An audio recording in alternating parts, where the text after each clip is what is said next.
Olá, meu nome é Marlena Chambule, faço sempre questão de me apresentar.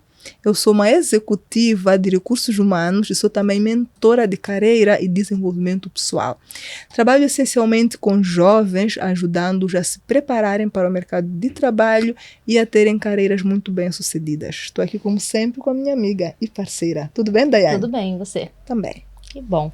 Bom, espero que aí em casa também estejam bem. Também vou me apresentar. Daiane Loureiro, executiva de recursos humanos e trabalho com desenvolvimento feminino em posições de liderança, né? E estamos aqui no nosso episódio de número 35. Isso. Que estamos aqui falando sobre o livro Essencialismo, e este é o último episódio sobre esse livro, né? Vocês sabem que a gente normalmente reparte o livro em vários episódios.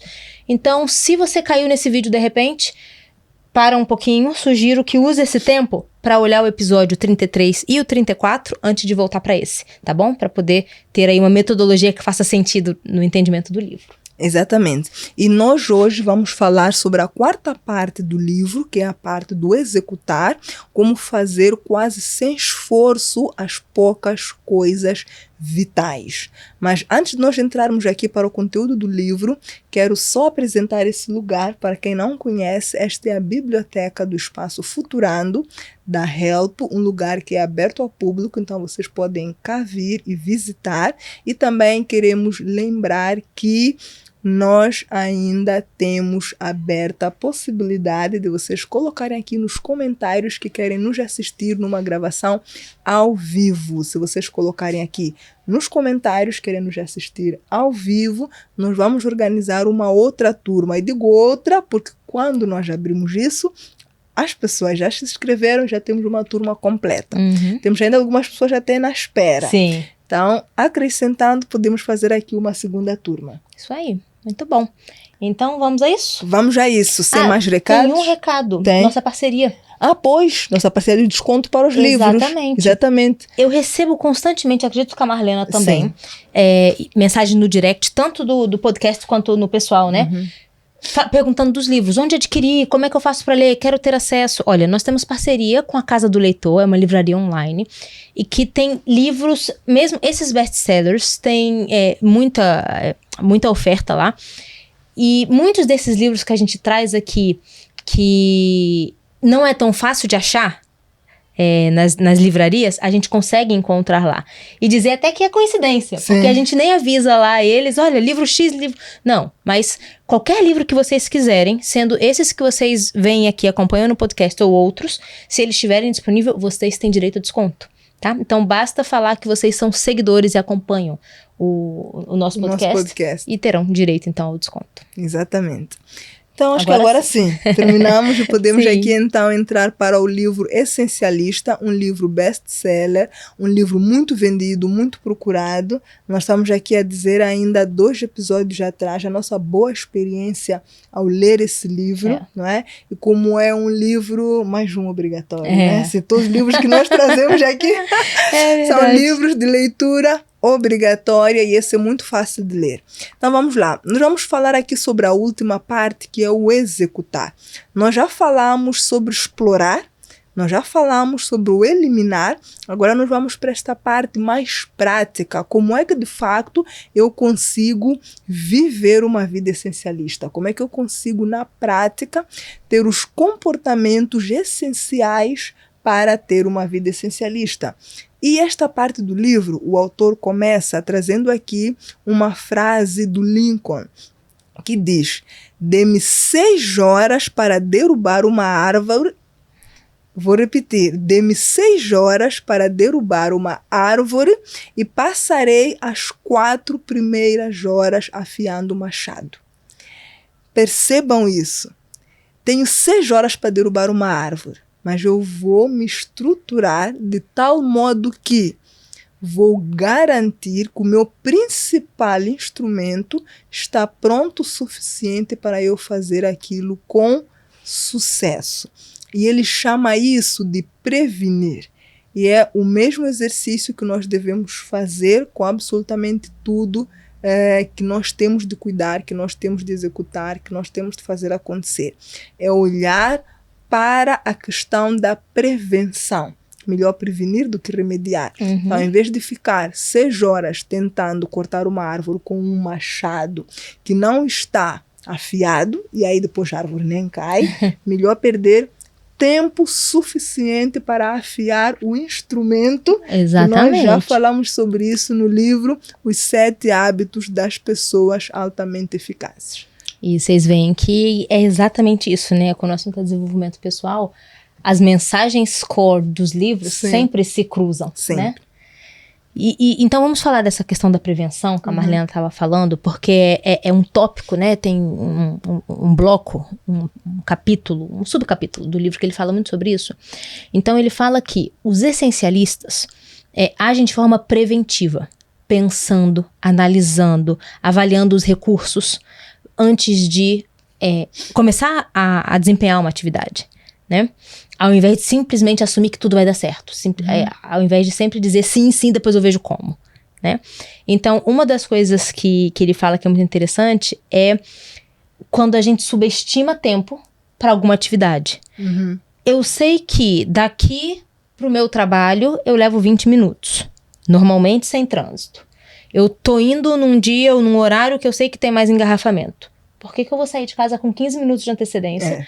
Com aquele pensamento positivo que chega a ser insano. Não, vai dar certo. Normalmente eu levo 20. Sim. Hoje eu tô saindo com 15. Um dia atípico. E ainda assim eu acho que vai dar certo, né? Então, ele fala que o nome desse fenômeno é falácia do planejamento. É quando você sabe que você precisa do tempo X para desenvolver uma tarefa e você subestima esse tempo, sabe-se lá por quê. Então, a gente fala muito aqui de rotina de trabalho, né? Às vezes você recebe uma demanda do seu chefe, da sua equipe de trabalho, e você sabe que você, juntando com todas as outras demandas que tem, precisaria de 2 dias para fazer bem, fazer com qualidade. E muitas vezes, perdão, o líder, se é um bom líder, ele negocia o prazo contigo. Ele não vai dizer, quero isso para amanhã, a não ser que seja uma coisa urgente, né? Então, se ele vai e pergunta para você, olha, até quando consegue entregar? E você diz, hoje no final do dia. Você sabe que você já tem outros compromissos que você assumiu para hoje no final do dia. Que para fazer com qualidade tinha que ser até amanhã. Não é melhor você já falar, olha, posso entregar até amanhã? Se ele te deu a chance de escolher. Agora, o que acontece é que você vai entregar hoje no final do dia. Se entregar, talvez não consiga, talvez deixe algum outro compromisso que você também assumiu de lado, ou pior, vai entregar hoje no final do dia porque o dia termina meia-noite. Então você vai para casa levar trabalho para garantir que você entregou, que era simplesmente você planificar e dizer exatamente o que você planificou. Então, isso é a falácia do planejamento, e isso tem a ver com a prevenção, né, que o autor fala, que tem a ver com a frase do Lincoln, que é, se eu tenho uma atividade para fazer, eu preciso ter um tempo, às vezes é 2 minutos, às vezes é 1 hora, eu preciso ter um tempo para processar. Que atividade é essa? O que eu preciso? Eu tenho ou não tenho os recursos? Posso ou não posso entregar? Posso ou não posso fazer? E aí você responde. Não é dizer sim, sim, sim toda hora para tudo. Exatamente. Que vem, né? Exatamente. E olhem para a questão da prevenção como praticamente, como não, mas em praticamente tudo ou tudo, não é? Olhem para tudo. Então vocês pensam assim, no episódio, foi no primeiro episódio que a Daiane disse, eu passei por uma fase da minha vida que eu me apercebi que nada é garantido, não é? Quer dizer, ela já sabia que nada é garantido. Naquele momento, quando aconteceu com ela, ela disse, de fato, nada é garantido, caiu a ficha, e sou eu a viver agora um momento que me prova que nada é garantido. Então a prevenção também é para isso. Se você perder o emprego hoje, não é? E se o financiador que tu estás a contar para o teu projeto disser não, e se aquela entrevista e você não for selecionada, então faça sempre estas perguntas para vocês poderem trabalhar a prevenção. E aqui o autor traz o exemplo do José do Egito. Quem é cristão e lê a Bíblia deve conhecer a história do José do Egito. Eu não vou trazer aqui a história toda, não é? Que foi o homem que foi vendido como escravo pelos próprios irmãos e depois chegou a ocupar grandes posições no próprio Egito. Ele conseguiu prevenir uma seca, porque ele conseguiu lá interpretar um sonho, mas seja como for, a questão é que ele conseguiu passar para o rei, na altura, o faraó, a mensagem de que agora nós vivemos tempos de abundância e nós devemos anualmente guardar uma parte de tudo que nós temos como mantimento para quando nós estivermos em períodos difíceis. E deve ser assim contigo. Então, hoje você percebe que tem dificuldade com as finanças. Em vez de você só reclamar disso, vai estudar educação financeira. Exatamente. Vai organizar tuas finanças, procura livros de educação financeira para ler, procura pessoas que têm finanças organizadas para te ensinarem, porque muitas vezes nós não prevenimos porque nós nos colocamos na posição de vítima. Eu sou vítima, eu não sei fazer isso, eu não consigo, comigo nunca dá certo. Você está a perder a oportunidade de se prevenir. Então, aprende, estuda o que tem que ser estudado, fala com as pessoas com quem você deve falar para montar todo o sistema de prevenção das coisas que giram em torno da tua vida. Procurar ajuda, né? Exatamente. De pessoas que podem orientar nisso. Exatamente. Sem dúvidas. E a gente pode, de repente, entrar agora a falar de rotina? Sim. Porque eu acho que é uma coisa também que tem a ver com essa questão de prevenção, que ele fala que o essencialista, ele tem que saber desenhar rotinas que ajudem ele a realizar a atividade de forma automática. Não gastar energia, esforço para coisas que são corriqueiras, rotineiras, né? E isso é muito importante. Então, deixando o esforço e a energia dele para focar em coisas novas, a gente já falou disso quando a gente falou de sono, descanso, mas isso na própria rotina, né? É você, aquilo que tem que ser feito, você já não precisa parar e pensar sobre aquilo.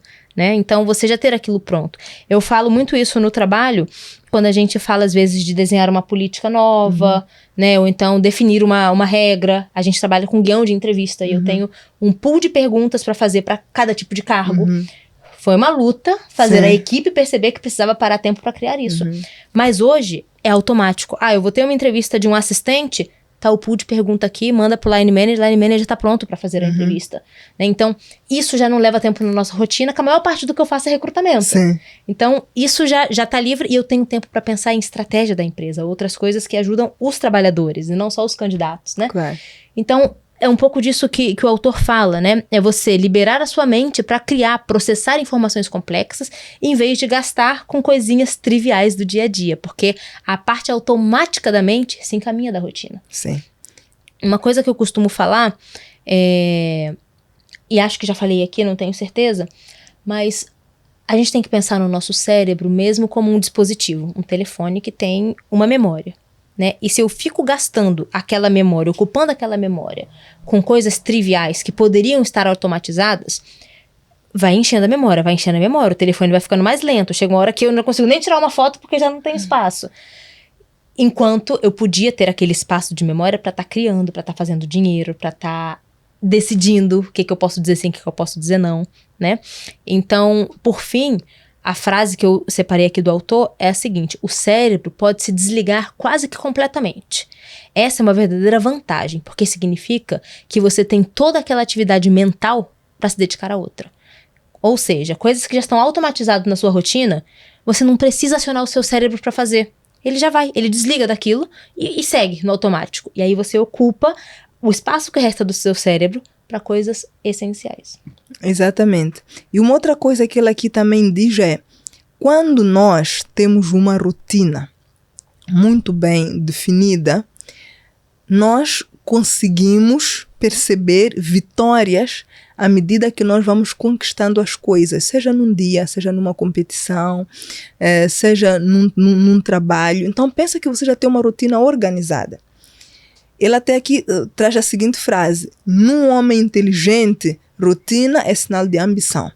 Então, se você tem uma rotina organizada, já saiba que isso é um sinal de ambição. E pessoas inteligentes têm rotinas organizadas. Quantas vezes nós ouvimos falar sobre as rotinas dos CEOs? Exatamente. Exatamente. Então, assim, não é para nós pensarmos que tudo isso é mera coincidência, não é mera coincidência.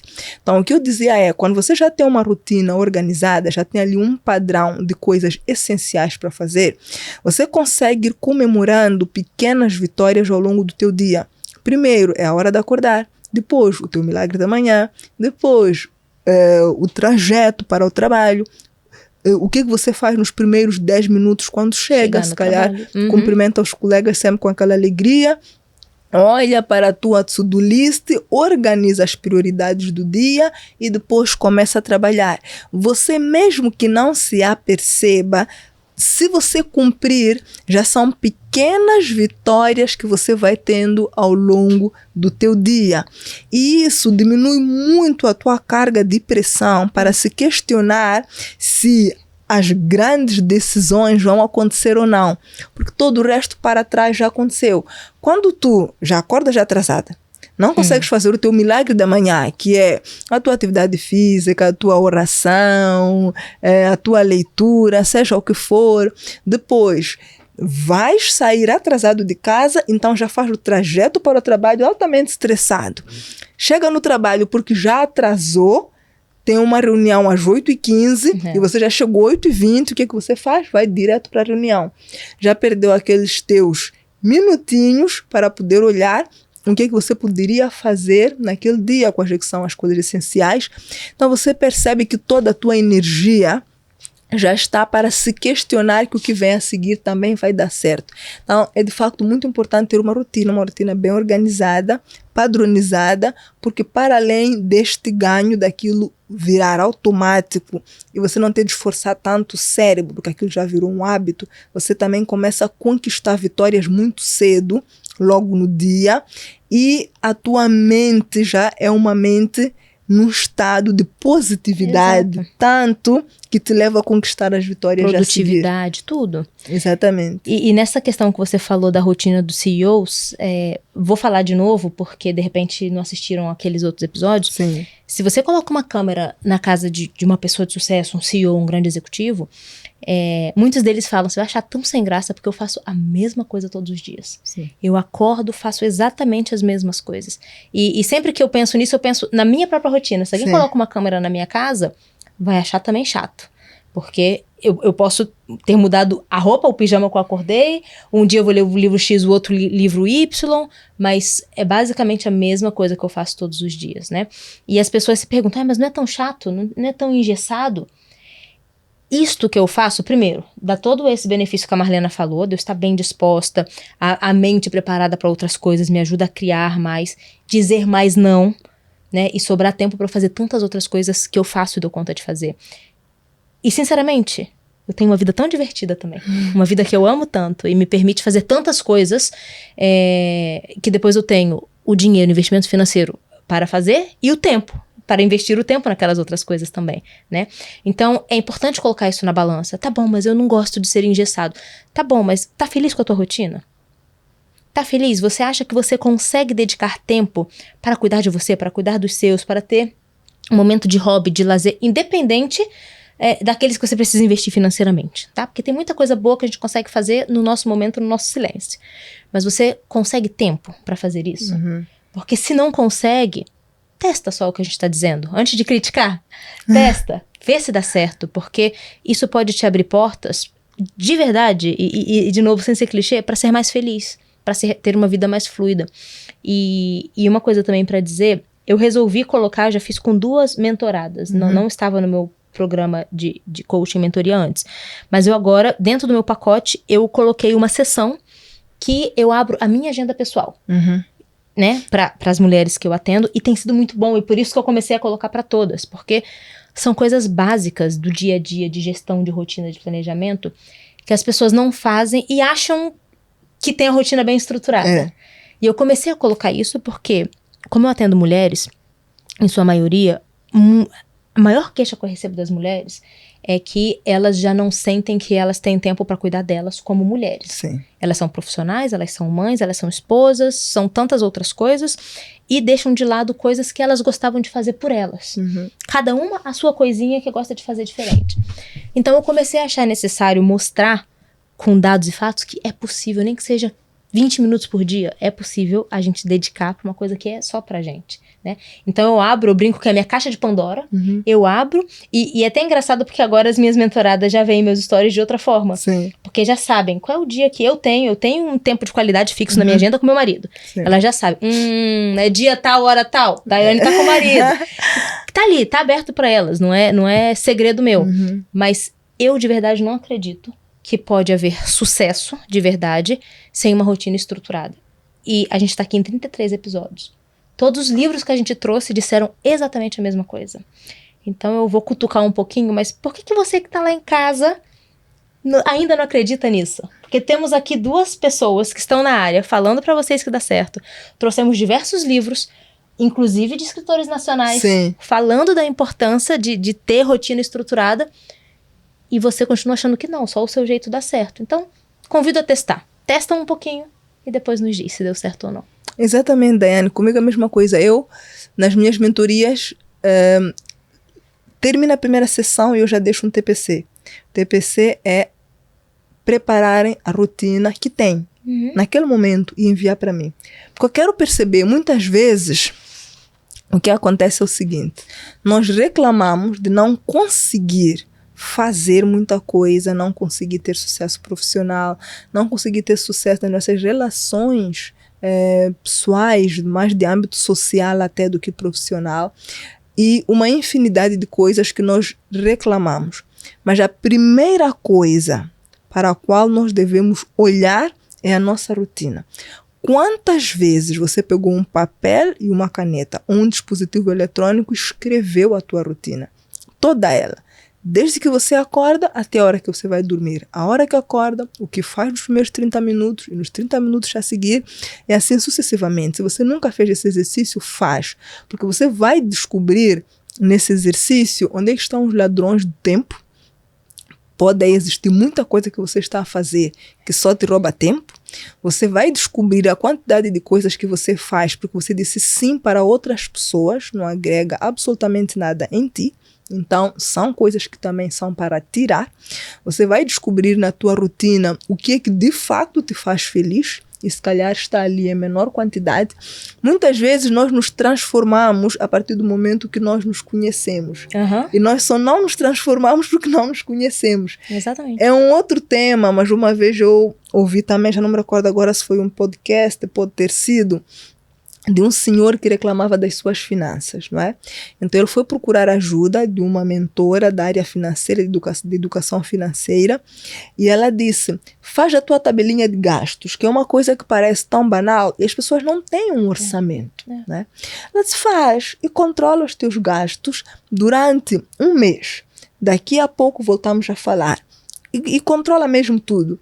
Ele controlou, quando voltou para o encontro com ela, voltou arrasado, porque descobriu que gastava muito mais em tempo e em dinheiro com o seu animal de estimação, era um cão, do que com os próprios filhos. Uau!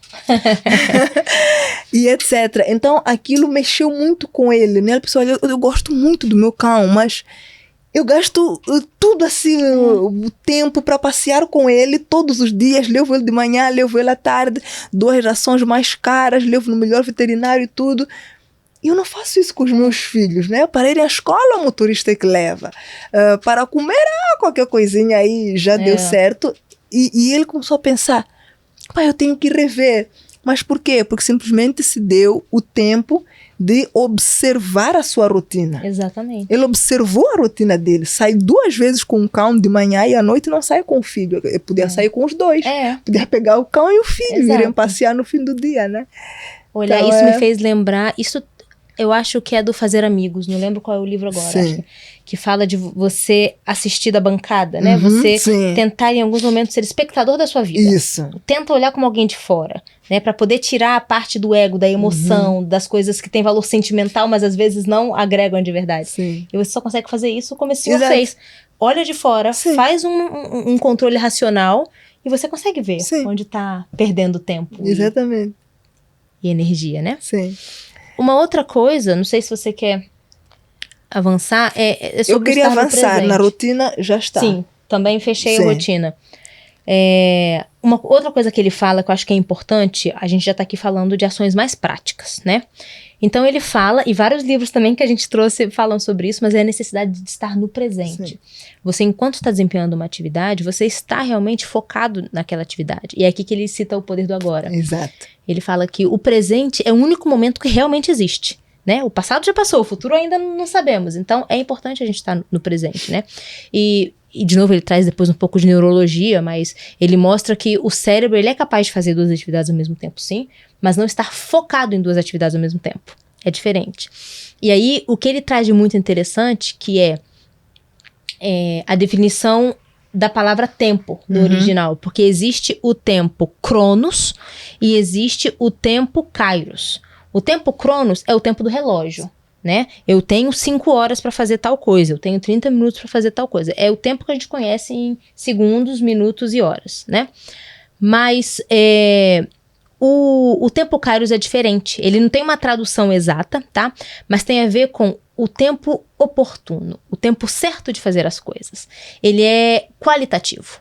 O Cronos, ele é quantitativo. O Kairos, ele é qualitativo, tá? Então, ele diz que quando a gente pensa numa mentalidade essencialista, é importante ter essa noção, e isso tem a ver com a rotina, isso tem a ver com a sua planificação, você pensar o teu propósito de vida, qual é o tempo real cronológico que existe e qual é o tempo qualitativo que isso vai trazer. É aquela coisa do custo-benefício das decisões que a gente toma, né? Quanto tempo eu preciso? Lembram do que eu falei no episódio anterior ou no primeiro, não lembro, da manutenção dos caminhões, né? Sim, sim. Pensa lá, qualidade e quantidade, né? Se eles tivessem prezado pela qualidade, eles iam, em muito menos tempo, ter resolvido 3 caminhões e resolver o problema de qualidade, né? Mas se prezar pela quantidade que a gente olha, isso daqui é muito complexo, deixa eu trabalhar nesse primeiro. E aí, se a gente pensa nisso em outras esferas da vida, a gente vê como a gente desperdiça a energia pensando e priorizando o tempo físico, o tempo Cronos, e não em atividades que realmente geram valor, que é o tempo Kairos, né? Exatamente. O autor diz: a vida só está disponível no momento presente. Quem abandona o presente não pode viver profundamente os momentos da vida cotidiana. Mas sempre que se fala de tempo, eu me recordo de um vídeo que eu assisti há muito tempo. Eu devo ter assistido esse vídeo em 2010, por aí, quando entrei para a IESEC. Tenho a certeza que foi na IESEC, foi bem no início. A IESEC, para quem não conhece, é a maior organização internacional de jovens estudantes. Eu e a Daiane fizemos parte dessa organização antes de iniciarmos com a nossa carreira no mundo corporativo. E eu gosto muito desse vídeo, sempre que eu falo sobre tempo, sempre que eu falo sobre gestão de tempo, eu gosto de trazer os elementos desse vídeo, porque diz assim: como é que funciona a conta bancária, né? Nossa conta bancária. Nós, quando temos dinheiro, colocamos na nossa conta bancária, né? E no dia seguinte está lá o nosso dinheiro e podemos ir acrescentando e ele cresce. E ele diz: com o tempo é como se fosse uma conta bancária que você tem todos os dias $24.000. Só que você deve gastar aqueles $24.000 naquele dia, porque no dia seguinte não terá nada. Vai ter de recomeçar a acumular os teus $24.000. Ou seja, se você não usar os $24.000 do dia anterior, no dia seguinte, no fim do dia, você não terá 48. Né? Não transpassa, né? Não de um transpassa. Dia pro outro. Você tem $24.000 por dia e deve usar aquele dinheiro. Então pense assim: todos os dias eu tenho $24.000. O que eu faço hoje? Hoje eu compro um carro, amanhã eu compro uma casa, depois eu compro as minhas roupas dos sonhos, depois eu compro uma bolsa de grife, mas usa. Se você não usar, no dia seguinte, quando dá meia-noite, tem 0. E começa outra vez a acumular dinheiro. E dá esse exemplo para falar sobre o quão o tempo é importante, porque o que as pessoas pensam é que o que não fizerem hoje, podem fazer amanhã, porque amanhã também tem mais tempo. Se vocês não têm mais tempo, vocês têm outro tempo. Mas a mesma quantidade. A mesma quantidade. São os $24.000. Você tem outros $24.000. Você não tem $48.000. Exato. Você tem outro. Esse vídeo impactou-me tanto que eu pensei: é mesmo isso. Assim, assisti o vídeo há muitos anos e até hoje, eu quando penso naquele vídeo, eu penso: é mesmo isso. Muitas vezes você deixa de ligar para a pessoa que você ama, você deixa de fazer um elogio, você deixa de começar a ler um livro, você deixa de arriscar, de resolver um problema. A quantidade de coisa que você diz: tenho amanhã, mas você não tem amanhã. Você não tem, porque o que você vai fazer amanhã, que deixou de fazer hoje, é um tempo que você ocupou de uma outra atividade que você já estaria a fazer. Ou que as circunstâncias mudam, e isso tem muito a ver com essa coisa que eu falei de tomar as coisas por garantido, né? Porque você pensa, sei lá, vou ligar pra minha mãe, vou ligar amanhã, hoje vou fazer outra coisa. Deus me livre, mas e se a mãe não tá ali amanhã? Né? Exatamente. São coisas que a gente tem que pensar em, ok, eu tenho esses $24 mil, as tuas 24 horas, o que eu vou fazer com essas 24 horas sem, e que é essencial, né? Sem desperdiçar e contar, isso é o seu prevenido, né? A precaução Sim. que ele falou aqui também. Sem contar que, tá bom, dá pra fazer amanhã, dá pra fazer depois. Exatamente. Porque se fosse dinheiro real, as pessoas não deixavam para fazer depois. Por isso eu gosto desse vídeo. Se fosse dinheiro real, assim, 20, a cada hora entra $1.000 na tua conta. E que você tem que gastar. Você tem que gastar. Diana, as pessoas não deixavam Com na certeza. conta. As pessoas não deixavam para amanhã, porque sabem que amanhã não acumula. Mas quando é tempo, as pessoas querem deixar para o dia seguinte. Exatamente. Não é? E depois também aqui o autor traz essa distinção entre o não essencialista e o essencialista. Ele diz, o não essencialista, não é? A mente não para de pensar no passado ou no futuro. O não essencialista pensa no que foi importante ontem ou será importante amanhã. O não essencialista preocupa-se com o futuro e estressa-se com o passado. Ainda nesse vídeo, só que está em inglês, tem algo que eu também gosto muito, que ele diz assim, yesterday is a history, tomorrow is a mystery, today is the present. Não, ele diz today is a gift, that's why we call it the present, que é ontem já é história, amanhã é um mistério, hoje é um presente. Presente no sentido de oferta. Por isso é que nós chamamos isso de presente. Exatamente. Muito bom. Bom, próximo ponto que eu iria aqui é para a história do não com cara de sim. Não sei se você quer falar algum ponto antes disso. Não. Podemos seguir. Então, isso aqui a gente já falou, né, nos episódios anteriores, em que muitas vezes a gente faz coisas que a gente não quer ou não acredita por pressão externa ou para evitar conflito, né? E é verdade, sim, ter coragem, ter sabedoria para enfrentar esses momentos. Dizer não, nós sabemos que não é uma coisa tão fácil, mas é uma coisa necessária. E que a gente precisa ir treinando para conseguir achar o tom certo e chegar ao ponto em que a gente faz sem sentir a tal culpa. Sim. Né? E a gente tem o medo, o autor fala disso, né? Descobriremos que o medo de desapontar ou irritar os outros era exagerado. Então a gente muitas vezes diz sim, porque quer agradar aquela pessoa, mas era uma preocupação exagerada. E você às vezes diz sim que uma coisa que nem era tão essencial para aquela pessoa. A pessoa nem tinha tanta esperança assim do seu sim e você acaba se prejudicando com outras atividades, né? E aí foi aqui que a Marlena também já mencionou, nessa reta final aqui do livro, que ele fala que a gente às vezes diz sim para ser respeitado, mas a gente depois aprende que quando a gente diz não, o respeito é muito maior. Sim. Uma mãe que sai do convívio que for para falar, gente, desculpa, às 20 eu janto com a minha filha, as outras mães param e pensam, eu deixei minha filha comer com a empregada. Sim.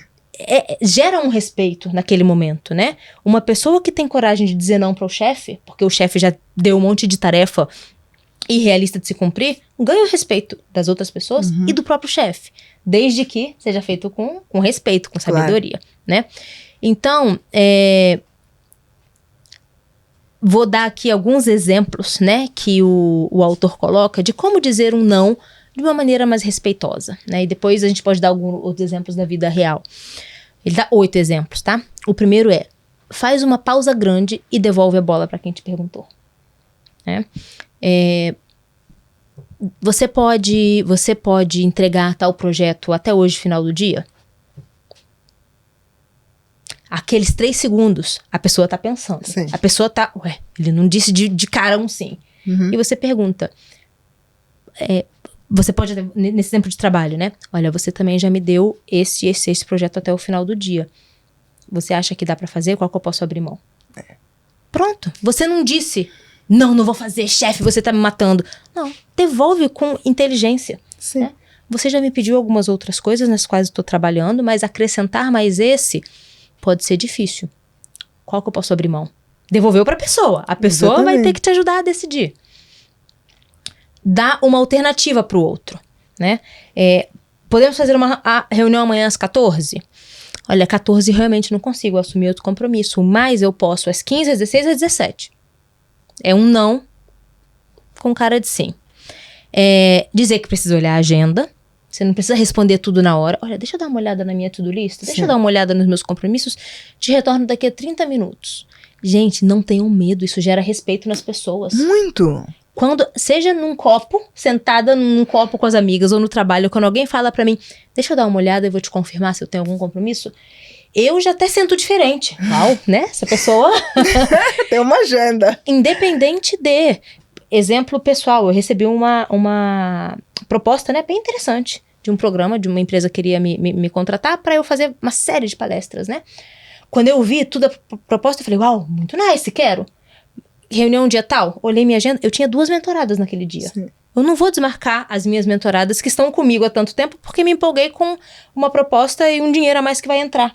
Voltei e falei, olha, tenho muito gosto em trabalhar convosco. Mas nesse dia eu não posso. Podemos no dia X? E ficou marcado pro dia X. Sim. Usar respostas automáticas no e-mail.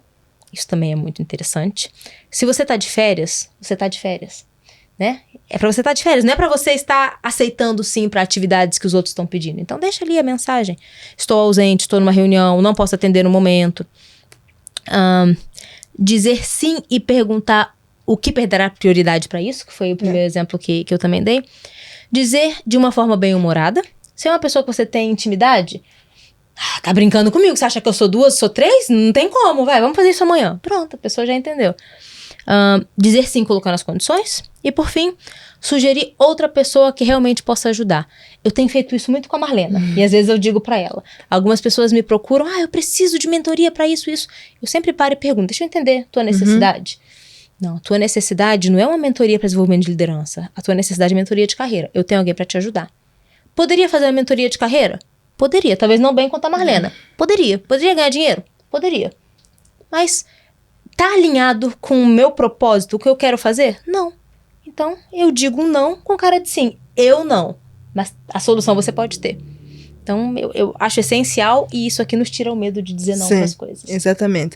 E esses exemplos todos também trazem aqui algo que o autor diz muito, que é cuidado com o medo de perder oportunidade. As pessoas não dizem não porque têm medo de perder oportunidade. Mas nós já dissemos aqui, ainda neste livro, o mundo, neste momento, o que não faltam são oportunidades. Então, imagina que a Daiane aceitasse uma mentoria de carreira. Não é? Aceita uma mentoria de carreira, já se comprometeu com a pessoa, em vez de passar essa mentoria para a Marlena, e na semana seguinte aparece uma pessoa que quer ter o processo de mentoria sobre liderança que ela faz. Então, assim, ela perdeu a oportunidade de esperar o momento certo para fazer aquilo que, de fato, ela ama fazer, é do propósito dela. Imagina se ela dissesse para aquela empresa, não, claro, eu marco convosco nesse horário. Teria de desmarcar com as outras 2 pessoas que ela já tinha para fazer o processo de acompanhamento para conseguir marcar com aquela empresa. O que acontece aí? As pessoas tomam essas decisões porque têm medo de perder a oportunidade. Exato. As pessoas não dizem não ao chefe porque têm medo de perder o emprego, mas é só como eu vou dizer. Exato. O meu chefe vai me avaliar mal. O teu chefe vai te avaliar bem se você entregar coisas com qualidade. E você só consegue entregar coisas com qualidade se não se comprometer a entregar tudo. Exatamente não isso. Tem outro caminho. As pessoas têm muito medo de perder oportunidades, mas a vida é tão feita de oportunidades que as pessoas que ainda não se aperceberam que o que elas precisam é se preparar. Eu costumo dizer muito isso nas minhas mentorias. E as pessoas, mas porque eu tenho muito medo de não conseguir um emprego dos sonhos, então para já eu vou aceitar qualquer coisa. Não, espera aí. O que você precisa é se preparar. Uma pessoa que se prepara, que estuda, tem o network certo, tem os contactos certos, trabalha o seu desenvolvimento pessoal, sabe? Preocupa-se com rotina, com bons hábitos, com performance. As oportunidades hão de vir bater a porta. Exatamente. Hão de vir bater a porta. Daiane, às vezes que a gente vai à televisão, quantas vezes nos ligam e dizem, olha, não querem vir aqui para um programa de televisão? Por quê? Porque quando você se prepara, quando você se permite se transformar, as oportunidades batem-te à porta. Exatamente. E nesse exemplo que você deu de você pegar um emprego qualquer e depois negar outro. Tá, vamos lá, né? A gente também não quer ser utópico. Tá realmente passando necessidade? Se a gente tá passando necessidade, eu preciso todo dia ver de onde eu vou tirar dinheiro para comprar farinha, tá? Não é disso que a gente tá falando aqui, não, né? Quantas vezes eu já vi, o mundo é pequeno, o mercado é pequeno, tá? Então, às vezes, eu aceito sim no emprego que não é o dos sonhos, né? Pra ficar 2 semanas e depois aparece o meu dos sonhos. E eu saio daquele ali achando que eu não causei mal nenhum, mas às vezes o teu supervisor naquela empresa é casado com o teu novo supervisor na nova. Ou tem relações, né, no grupo social. Exatamente. E numa conversa aparece, poxa, eu contratei uma menina, uma Daiane era boa, mas me deixou na mão, aceitou tudo, investi nela, treinei, e em 2 semanas ela saiu. Daiane quem? Daiane, afinal ela faz isso, se fez pra você, pode fazer pra mim. Exatamente. Vou ficar de olho nela no probatório. Então, às vezes a gente toma decisões e a gente nem percebe que tá colocando a corda no próprio pescoço. Né? Então, se você tem a oportunidade, a possibilidade de continuar se preparando para o que você quer, para o que você sempre sonhou fazer, espere né? Não é esperar olhando para o céu, vai se preparando para aquilo, vai agindo para aquilo. E você aceitar o que vem, pode te levar a qualquer lugar, que não é aquele que você quer. Exatamente, e que te distancia muitas vezes da oportunidade que você realmente quer. Isso aí. Né? Caminhando aqui para o fim. Para o fim. O autor aqui, nesta parte do livro, ele traz aqui alguns elementos sobre os quais nós conseguimos perceber na nossa vida quando nós temos um comportamento essencialista. Ele diz assim, uma pessoa que vive uma vida essencialista vive com muito mais clareza.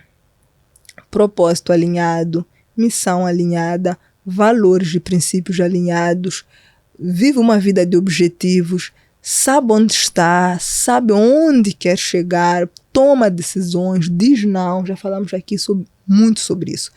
Vive uma vida com muito mais clareza. 2, vive uma vida com muito mais controle do que as outras pessoas. Porque se você aceita os limites, se você aceita que é normal e que está tudo bem você dizer não para os outros, se você tem uma rotina que pode não ser fácil, pode ser desafiadora, às vezes você pensa, hoje eu queria isto, mas na minha rotina está aquilo, então eu vou ser disciplinada, eu vou cumprir com a minha rotina. Você no final do dia tem muito mais controle do que quem não tem essa rotina. E também vive uma vida mais feliz durante a sua jornada. Sem dúvida. Na sua jornada você é mais alegre. É o que a Daiane disse. Se puserem uma câmera na minha casa, você já não vê que eu faço sempre a mesma coisa, mas eu vivo uma vida feliz. E eu também sou muito assim. Eu vivo uma vida feliz, eu sou uma pessoa feliz.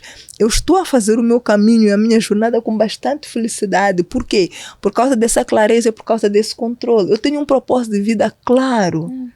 Desenvolver pessoas. Assim, o propósito de vida é tão claro que os meus convites, o sim ou o não, vão estar diretamente relacionados a isso. Então eu vou fazer coisas que me fazem feliz também. E depois ele ainda diz, obviamente essa pessoa também tem uma vida muito mais essencial, tem uma vida fazendo coisas que realmente importam. Lembram-se da pesquisa dos doentes terminais? Pessoas que estão em doença terminal, eles disseram, o meu maior arrependimento foi não ter tido a coragem para viver uma vida que realmente importasse para mim, para viver uma vida de significado para mim, não para os outros. E você consegue ter isso se você vive uma vida essencial, Exatamente. Se você tem ali os hábitos do essencialismo. Muito bom. Minhas considerações finais, né? O autor fala uma coisa que eu acho muito interessante. Existem 2 formas de pensar no essencialismo. A primeira é pensar nisso como algo que você faz ocasionalmente. E a gente falou disso já. Para esse assunto eu vou pensar de maneira essencialista, para esse outro não. Isso é uma forma de pensar o essencialismo. A segunda é pensar que você é um essencialista e que você assume isso como um estilo de vida. Então, se fazer aquelas perguntinhas básicas para toda e qualquer decisão, para você aprender, pensa sempre que o cérebro, o poder de decisão, é um músculo que você treina. Então você precisa ir testando a tua forma de dizer não, e testando a tua forma de tomar decisão, e testando experimentar o que agrega ou não agrega pra você. Mas você tem que entender isso como um estilo de vida, um exercício do músculo que você vai fazer todo